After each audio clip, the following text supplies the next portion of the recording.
Hello, and greatest of all of the first-time marathons in this case, you handsome people out there. It's me, Rhomin, that hydration boy, but I am not alone because I have with me the ever so incredible, lovely, and very talented emote artist, wink wink, cowboyknuckles. How you doing, my dear? Hello everyone.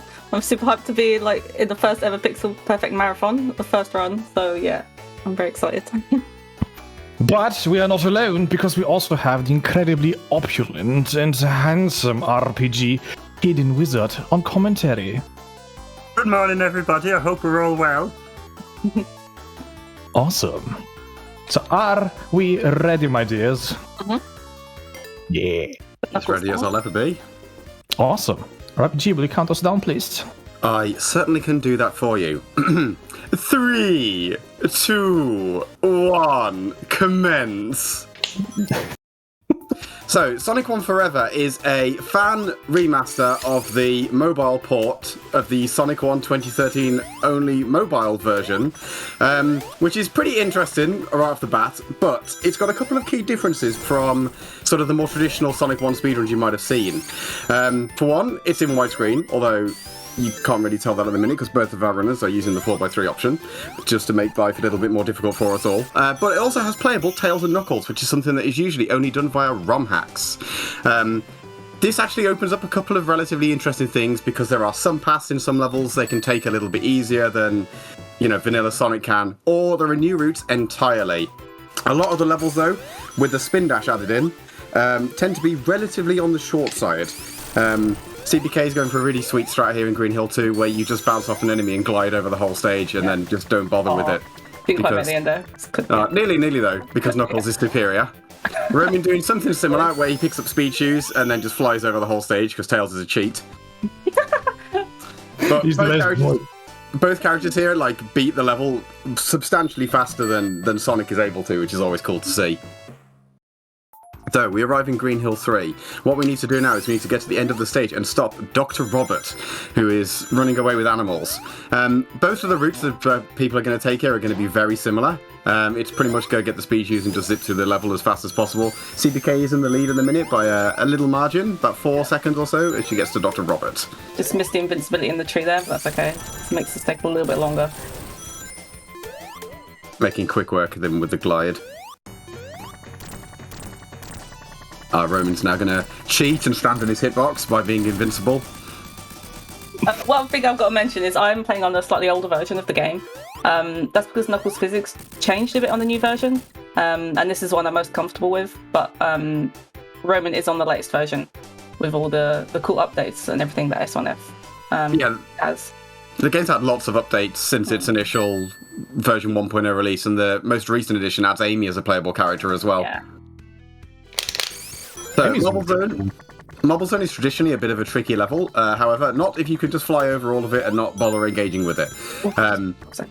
It is a pretty rough level in terms of platforming and a huge difficulty spike over Green Hill Zone, but being able to fly and glide over the lava pits comes in really, really helpful, especially for some of the jumps as well.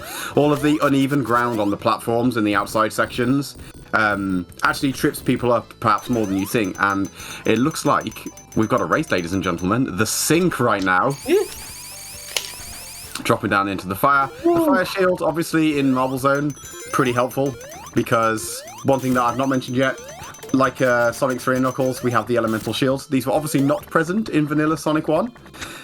They come in very handy in a few places. So the bubble shield is really good in labyrinths, the fire shield is really good in marble, and the lightning shield is good for neither of these characters because neither of them are allowed to double jump with it. But who needs a double jump when you can fly or glide? That is true. That is true. You do have a little bit of a lead change now as we come into Marble Zone Act 2. Again, this one's got a bit of a focus on platforming. There's a bit more lava to avoid, or we can just damage boost and run through it, which is genuinely the quickest way to do things. CBK's caught right up now as we go through this really annoying little slalom section. There's a bunch of spikes, and we've got another lava field that we're going to either glide or fly over.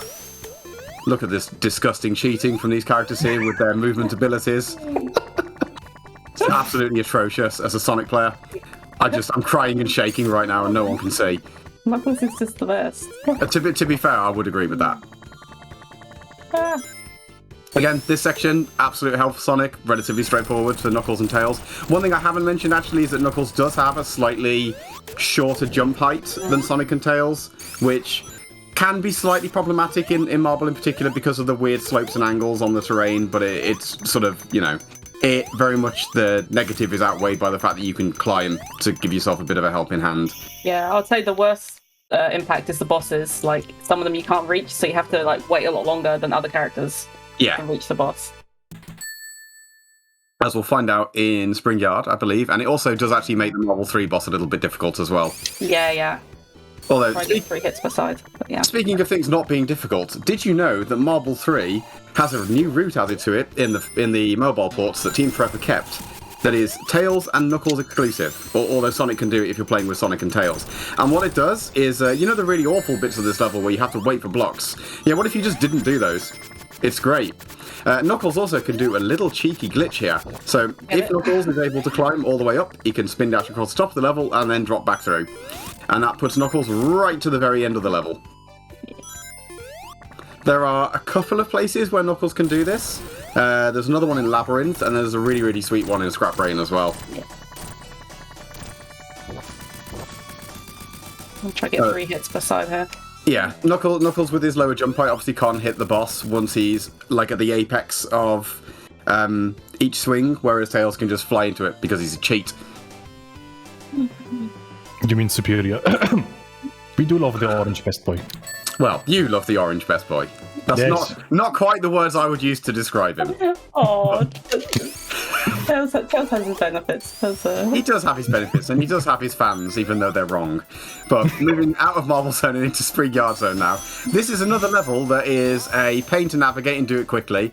However, I mean, if you're Tails or Knuckles and you just go over the top of the screen and just don't do the level. So it's pretty good that way, to be honest. I'd much rather enjoy this level if I could just not do it. So Tails flies over the whole level, pretty much right the way to the end. Knuckles does something similar, goes up over that initial wall, and then just glides all the way through.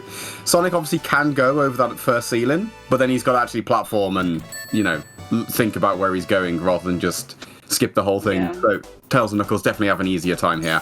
Yeah, you can do the similar strat with Knuckles as well, like do the platforming, and it is quicker, but it's way more risky. So this is because of the lower jump. Yeah, and if you fall down the bottom route on the Spring Yard, it's really, really slow. Yeah, it's awful on Spring Yard 1. Yeah, Spring Yard 2 is a relatively straightforward stage. Both characters are going to go and take roughly the same route. They're going to take the upper route at the beginning, and then transition that into the middle route near the end. So the jump at the beginning there. Yeah, that jump is really hard if you've got low jump height. Yeah. Because Knuckles can't actually make it onto that platform, can he? No, you have to like do a spin dash jump, and it's quite tricky. Yeah. No, jump too high. Oh, Rhomin didn't make swag jump, but he is through Spring Yard 2 and onto Spring Yard 3. Wow. Now, we get to play the wonderful game at the start of Spring Yard 3 of, is anyone going to instantaneously kill themselves at the beginning of it? Because that was a really, really sweet ceiling roll there.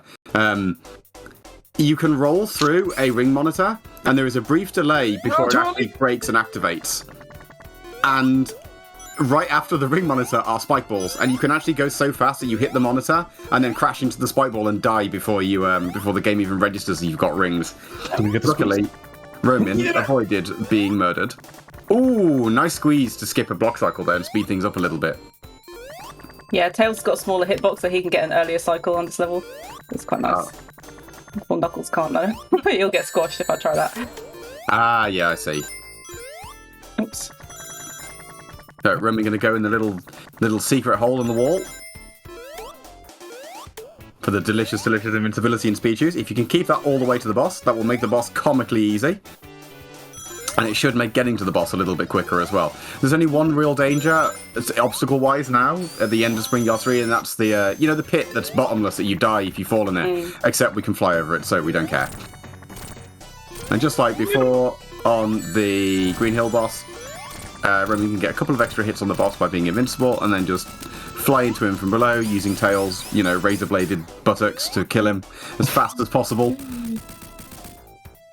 CVK is going to have to take a slightly slower strat for this boss because while he's at the apex of his jumps, he's too tall.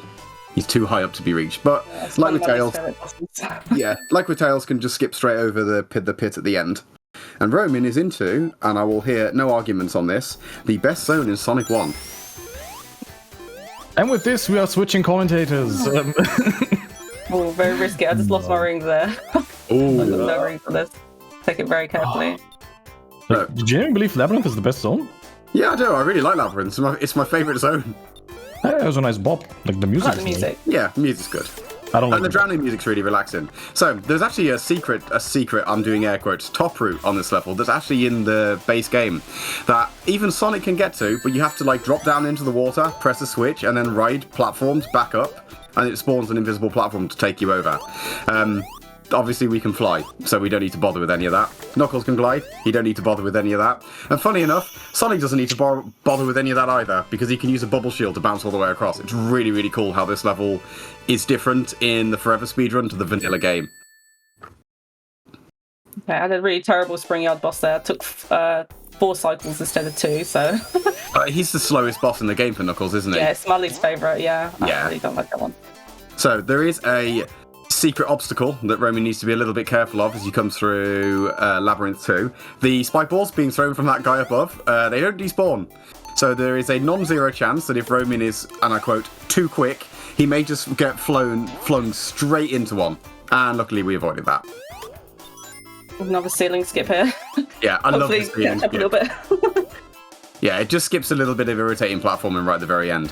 So, unlike in Sonic 1, obviously as you'll have seen, there are basically not very many glitches in this so far. Basically the only thing is being able to do the ceiling skips that Knuckles can. Things like level wraps and zips and clipping into walls are patched out. And they were patched out in the 2013 remake. So using the elevator, the lock door platforms to skip yourself through the wall to the end of Labyrinth 2 here is not something we can do, so we actually have to do this DLC route through the bottom, which is a little bit on the slow side, mostly because it's underwater, but the fact that the developers put an invincibility right before it clearly means they were like, you know what, this bit's kind of awful, so rather than do anything about it, we're going to make you invincible.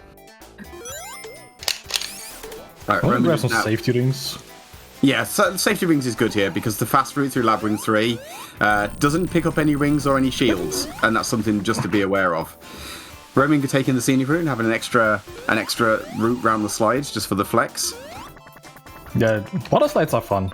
Are we going to be going bubbleless, Rhomin? I'd like to not go. Shield. I think it's bubbleless. At least we got a ring. Yeah, bubbleless. You know, where you do this entire underwater section without taking a bubble. Oh, God, no.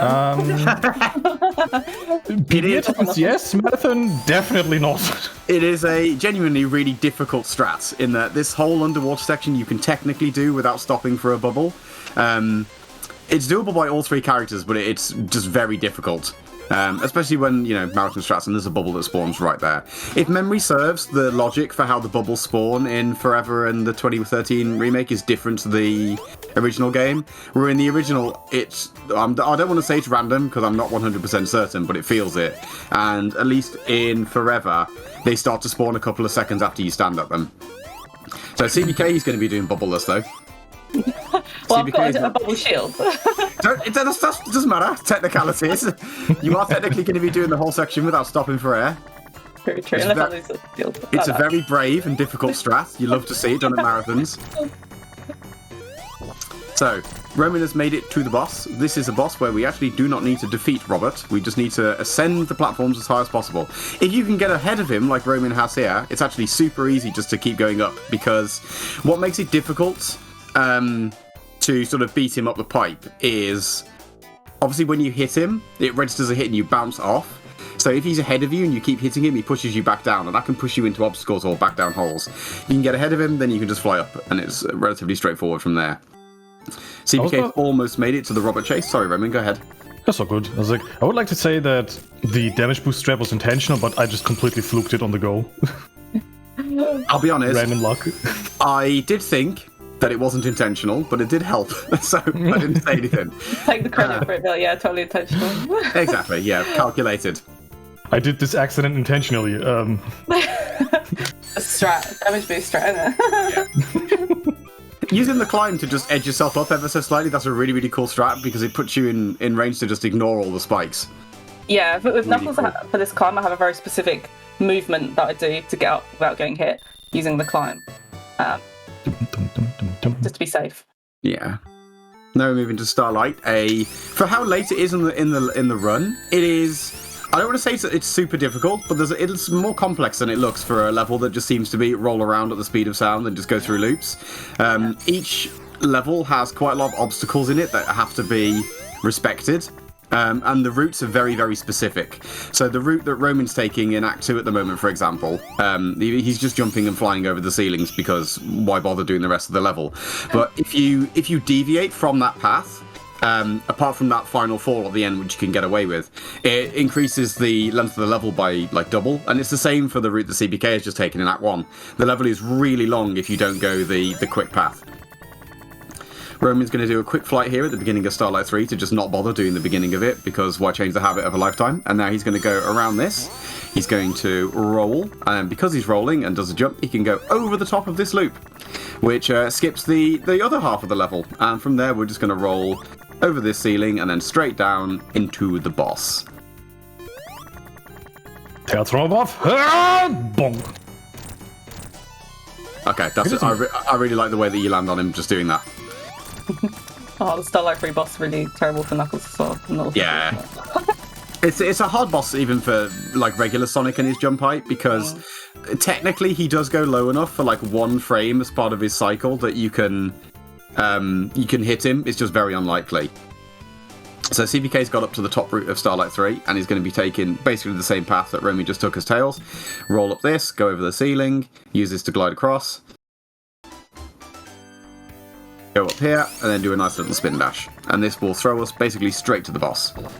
Just a big jump to the boss. Scrap Brain, again, really interesting level. Super slow if you don't know the optimal route. And if you do know the optimal route, it's still kind of tricky because there are a few points of like critical failure in it. You can fly over most of the obstacles, but there are some bottomless pits that you need to be aware of. And it's actually relatively easy to get knocked down into the bottomless pit from some of the obstacles in the stage. Scrap Brain 1's a real run killer. Rhomin's going to fly up. This is the section where he needs to be a little bit careful. Luckily, the fires were not there, which means he's now got just a quick run right, run left, run right, and he's right at the very end. CBK's made quick work of the Starlight 3 boss and is moving into Scrap Brain herself now as well. I love Scrap Brain 1. I find it really fun. Yeah, it I goes like well. Scrap Brain 1. Yeah. We're going to mess it up now. No one else said that. Rhomin, meanwhile, starting Scrap Brain 2. A pretty long and complicated level with lots of obstacles. Again, though, you can substantially reduce the difficulty of the level by just deliberately taking one particular path that's quicker than all the others. We can't do the strat where we use this trapdoor to push us into the wall and skip the whole level, but it doesn't really save. It doesn't really make too much difference here. The main thing is that it cuts out obstacles. Because obviously we're going to have to deal with the spike balls, we're going to have to deal with the crushy platforms, Crusher Carlos, shout-outs. It doesn't really make too much difference, though. It's just that there's a little bit of complexity. So there is a strat that Sonic can do here, where he bounces off a extra life monitor to skip that platform bit as well. But obviously Tails can fly, and Knuckles, when he gets there, will be able to glide. Scrap Brain 2, I find this all really difficult as well with the spinning wheels. I just like... Yeah, it's a hard level. It's a hard level. Because sometimes those spinning wheels just don't play nice. Yeah. Rhomin, though, with Scrap Brain 2 done, he's about to move into Labyrinth Zone Act 4. Which, if you're familiar with Sonic 1 glitch speedruns, are probably aware that it can be done incredibly quickly. And you can still do it incredibly quickly in Sonic 1 Forever. I know exactly how the Knuckles strat works here. I'm not super familiar with the Tails version. Ooh, can Tails not skip this? Is it Knuckles exclusive? Yes, I sadly can't fly up there. I tried it many a times. Oh yeah, only Knuckles can skip Scrap Brain 3. Ah, it's because Knuckles is the best character. So, Tails is going to have to do Labyrinth 4, Scrap Brain 3 properly. Again, this is a level that takes like minutes, unless you take this particular route. Luckily, where Rhomin fell there, as Tails, you can just fly back up. Sonic would have been completely out of luck here. You can do this level in around 20 seconds when it's done completely perfectly, but it's genuinely very difficult to do that because of the way that the obstacles all line up. Ooh, Rhomin's taking a death. No, Ro. Oh, all to play for now. I'll be able to Roman's catch gonna up. go the long way around Scrap Brain 3. Whereas I'll Knuckles get is gonna take his Giga Chad route. If I can get this clip first time. Try. Nope.